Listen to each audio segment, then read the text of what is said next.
Do you have enough help? Well, that's a good question because everyone could always use more help. But right now, it seems that we're really coping. Everyone is pitching in. Of course, we're going to start seeing now that we've entered day 4 or 5 that people are going to start experiencing burnout. So I know that from our perspective at the municipality, we're starting to look at ways to help our command team that's here to share some more responsibilities because we really focus on the health and safety of the first responders and the people evacuated, and we're trying to also protect the staff that are supporting this from a supportive logistical role as well. Yeah, it's a tall order, no doubt about that. Dustin Enslow, appreciate your time today. Thank you very much for this. Thank you. Have a great day. Coming up, officials in Newfoundland say significant progress was made over the weekend on 3 major wildfires burning in that province. And another day of uncertainty for Air Canada passengers as striking flight attendants defy a federal back-to-work order.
Welcome back. The fight against 3 major wildfires continues in Newfoundland, but some cooler weather is helping first responders in their efforts to contain the flames. The Kingston wildfire is sprawling and continues to be classified as out of control.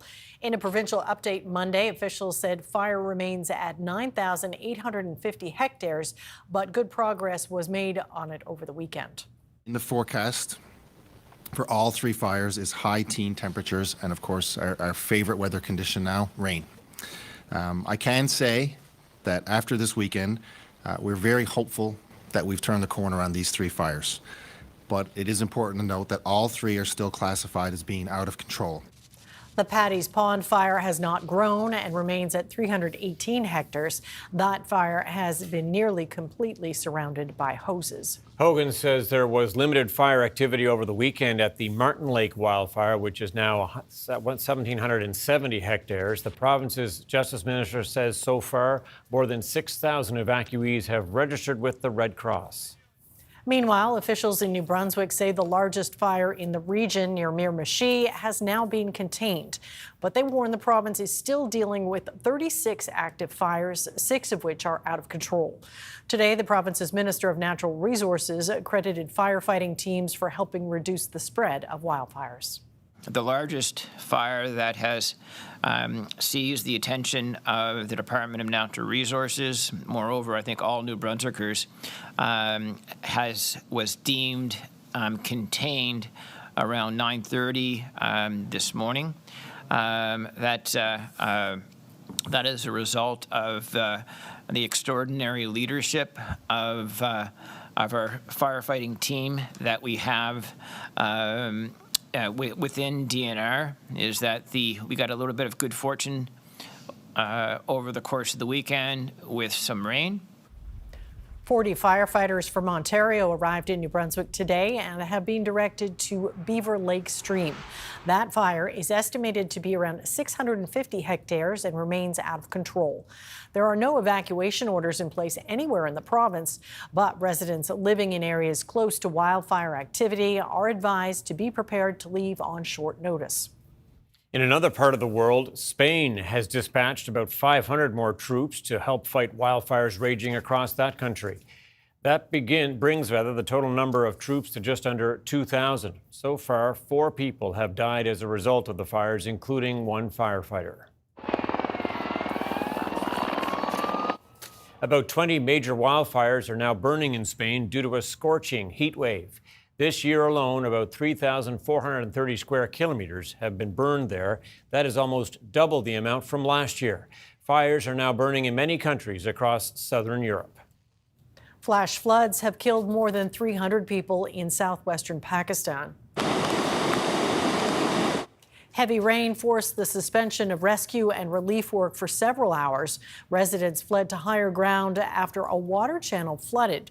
More than 150 millimeters of rain fell within an hour in a small area. Heavy rain is expected across Pakistan until early September. The first hurricane of the season continues to churn its way north across the Atlantic. Hurricane Erin has already wreaked havoc in parts of Puerto Rico and the U.S. Virgin Islands. After losing some intensity on the weekend, Erin strengthened back into a Category 4 storm. It then churned just east of the Bahamas. Forecasters say it will turn northeast away from the eastern United States, but it could bring tropical force winds to North Carolina's Outer Banks. Air Canada says some 500,000 customers' flights have been canceled as a result of the work stoppage. Some travelers have made alternate plans, but many are still struggling to get to their destinations. The CBC's Jayla Bernstein reports. With hundreds of flights canceled and hundreds of thousands of travelers affected, frustration with Air Canada is boiling over. They weren't able to find any flights on over 160 different carriers. It's a lot for people that can't just fork over the money. Air Canada's ticket refunds don't come close to covering the true cost, says this traveler. All of us are out a lot of money with cancellations of hotels, ferries, rent-a-cars, nights in hotels before we were supposed to get to the Airbnb. Who reimburses you for all the rest of the money? And then also who reimburses you for the heartache? Months of planning went into their trip to Athens, but the strike means several family members had to back out. It doesn't feel like we are valued. There has been very, very poor communication from them. Stephen Phillips' flight home to Montreal was supposed to leave Monday. The service for passengers has been disgraceful. Absolutely disgraceful. He's in England for a funeral. He says rebooking with another airline would cost about $15,000 for a one-way ticket. I would never in my life fly Air Canada ever again. I would rather pay more money and fly with a competitor. It's disgusting. But that's not always an option. It's a well-known Canadian thing to say, I'm never flying Air Canada again. But it always has to come with the asterisk. There's no choice. This is why the Competition Bureau has advocated for allowing more foreign competition in our domestic routes. The Public Interest Advocacy Centre says a strike is not considered within an airline's control, meaning that Air Canada is not on the hook to pay for extra costs around cancelled flights, while in Europe, consumer protections are stronger, something advocates hope will be up for discussion when Parliament resumes this fall. Jayla Bernstein, CBC News, Montreal. Donald Trump met with Volodymyr Zelenskyy and some other European leaders in Washington on Monday. Trump says the United States could be involved in providing security guarantees for Ukraine as part of any peace deal with Russia. He also said a ceasefire is not needed to bring an end to the war, which started in early 2022. The CBC's Ashley Burke has this report from Washington. A warmer White House welcome. Ukraine's president doing everything he can to ensure these talks with Donald Trump about ending the war don't go off the rails. Volodymyr Zelenskyy wearing a suit instead of military attire, bringing some of the most powerful European leaders with him and striking a thankful tone after a disastrous meeting at the White House in February where he was publicly berated. These critical talks happening after Russia's latest attack. We live under each day attacks, that today have been a lot of attacks and a lot of wounded people, and the child was dead, small one year and a half. So we need to stop this war, to stop Russia. I think there will be a reasonable chance of ending the war when we do that. Trump said Zelenskyy has to seize Crimea and agree to never join NATO in return for U.S. security guarantees, but didn't give details. There'll be a lot of help. When it comes to security, there's going to be a lot of help. It's going to be good. They are first line of defense because they're there. They're Europe. But we're going to help them out also. We'll be involved. The leaders of the UK, Germany, Italy, France, Finland, the European Union, and NATO all at the White House, showing a united front and backing up Ukraine. To be honest, we all would like to see a ceasefire, the latest from the next meeting on. I can't imagine that the next meeting would take place without a ceasefire.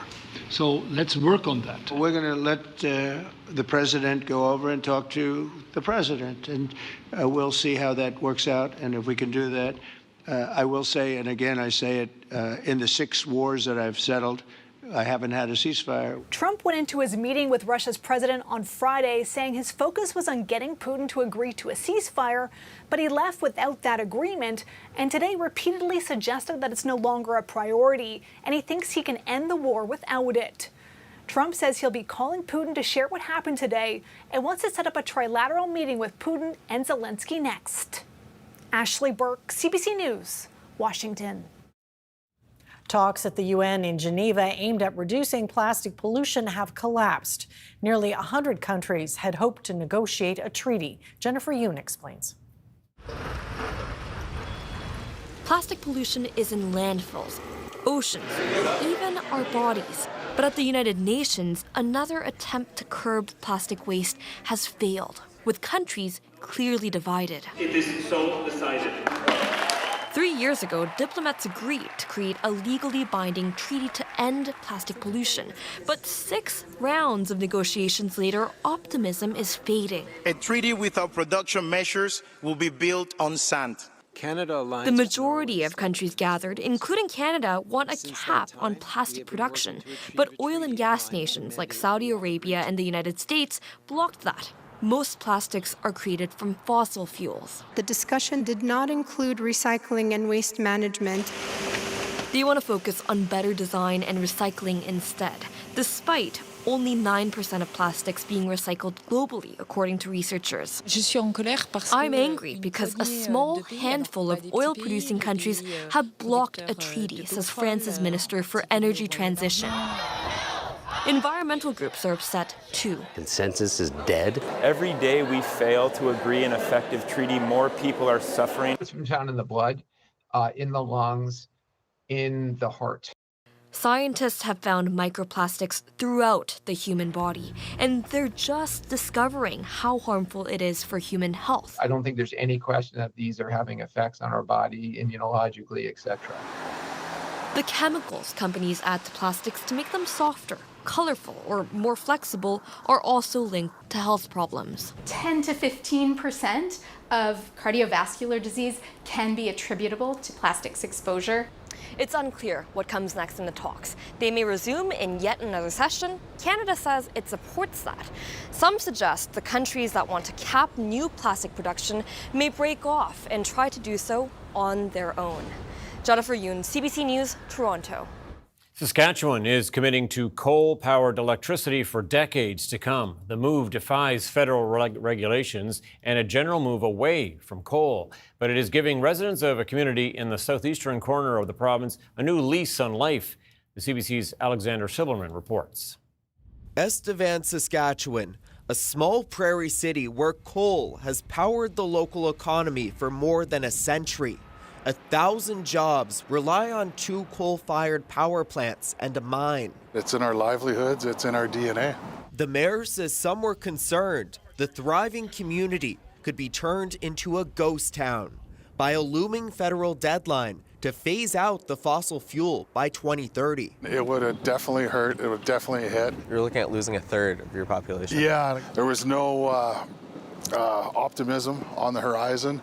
Everybody was kind of planning for the worst. But the worst case appears to be avoided for now. Well, we're asking for the federal rules to change, and we're going to be operating those plants into the future. The province claims Ottawa doesn't have jurisdiction over electricity generation, and it's preparing to keep burning coal for decades, despite the pollution. The hope is that keeping this plant running will help ease a transition to nuclear power. But experts warn the decision could spark a costly fight with the federal government.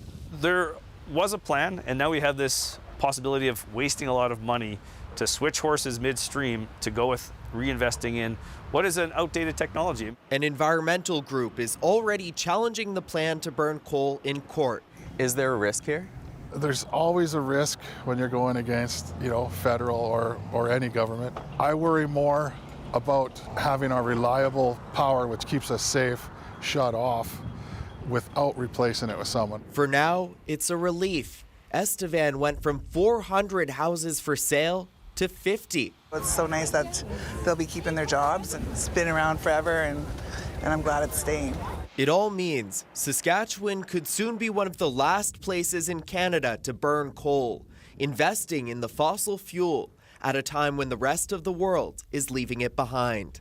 Alexander Silberman, CBC News, Estevan, Saskatchewan. Canada's main stock index made small gains to finish Monday's trading session, benefiting from advances in the consumer cyclicals and non-cyclicals sectors, while U.S. markets were mixed. Here's a look at the numbers as we head to commercial break.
This weather update is brought to you by Access Wellness Nova Scotia. Book your appointment today for free, confidential mental wellness support.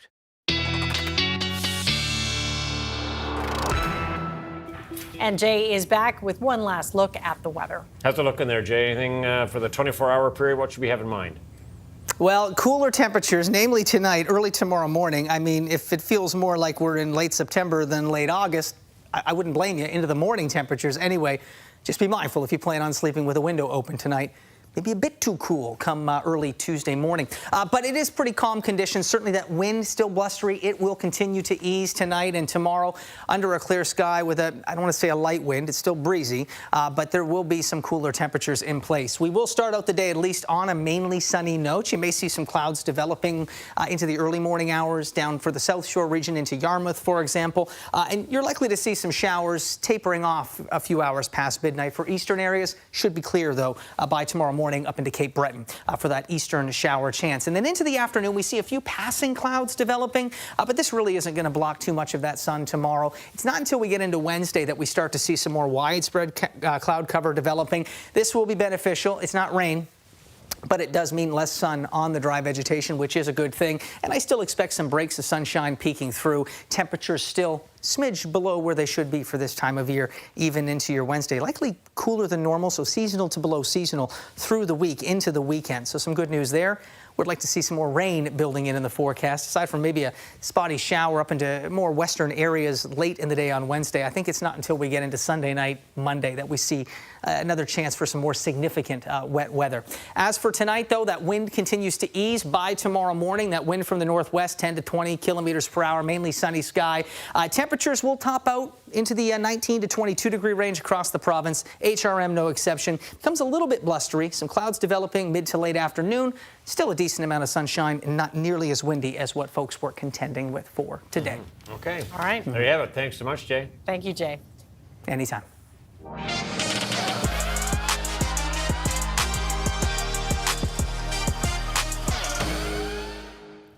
Well, it is week 2 of the Canada Games in St. John's, and while Newfoundland and Labrador's lacrosse team didn't take home a medal, they are bringing home a golden memory. After Team PEI bested Team NL on the field, a familiar song came on, and some of the PEI players asked the hometown crowd to dance. CBC spoke to some of them, and they say it was a spontaneous moment they'll never forget. Have a look. In the moment, it was very fun and definitely one of the best memories I'll have from Canada Games. Guys, take me back to your first game you played against Team PEI. Who won? PEI. At the end of the game, you shook hands. Tell me what happened next. So the captain of PEI and some other players came up to us, and the song Ordinary Day was on, and they came over and was like, yeah, we should dance. And then we all got in a circle and we started dancing, and then people from Manitoba, Quebec, Saskatchewan came out, and it was a really good time. It was like a kitchen party dance, basically, where we just all held hands, spun in a circle, and we were just all like moving to the music.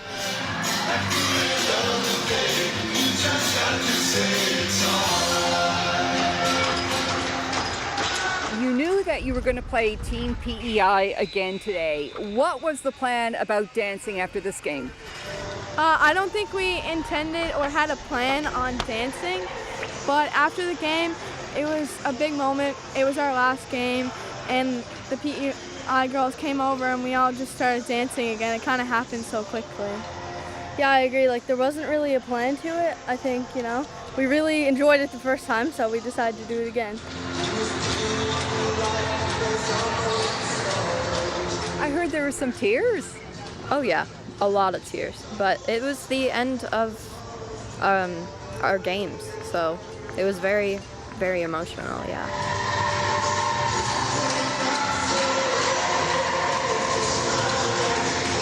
It's just such a wonderful experience to get to be a part of and to be proud of, and I'm so happy I could be a part of it. Yeah, it's so cool. I never experienced anything like that before in sports, and I play a good few sports.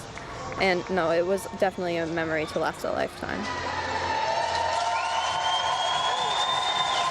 what it's all about. Hardcore competition and some fun as well. Yeah, that's it for us tonight. Thanks for watching. We'll see you next time.